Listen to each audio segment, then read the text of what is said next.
Eyləmə nifrət küsmə həyatdan, yoxdur günah bizdə. Ay gələcək dostum, yalancı çıxdı sevdiklərimizdə. Ay düzələcək hər şey deyə bir ömür başımızı qatdı. Mən ömrüm dedi, qara gözlüm dedi, amma məni attı heyif. Dedilər unut onu, yox bu yolun sonu, ağlıma batdı heyif. Mən həyatım dedi, qara gözlüm dedi, amma məni attı heyif. Dedilər kasıbın sevgisi olmur, ağlıma batdı heyif. Ay tapıb gətirdim, hər nə istədi, yarım açmamış ağzım. Ay verdi məhəbbət, ona xoşbəxtlik, mənə dəlilik ağzım.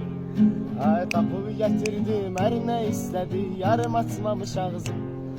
Ay verdi məhəbbət, ona xoşbəxtlik, mənə dəlilik ağzım. Ay dərdim onun məni seçməmək deyil, dərdim odur o qızı. Seçdiyi insan ürəyinə yatmadı, yatağına yatdı heyif. Mənə yatım dedi, qara gözlüm dedi, amma məni attı heyif. Dedilər unut onu, yox bu yolun sonu, ağlıma batdı heyif. Halıma gülmə, gözlərim zəif, səni gəzə-gəzə oldu. Saçlarım ağardı, əllərim əsir, bu da təzə-təzə oldu.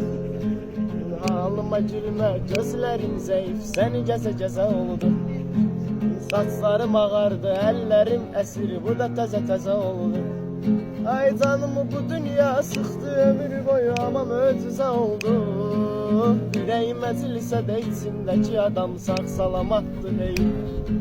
Ay canımı bu dünya sıxdı ömür boyu, amma möcüzə oldu. Ürəyim əcilisə də içindəki adam sağ salamatdı heyif. Ay gizli nəğmələr oxuyuram, amma kimi o da aşıqım olsun.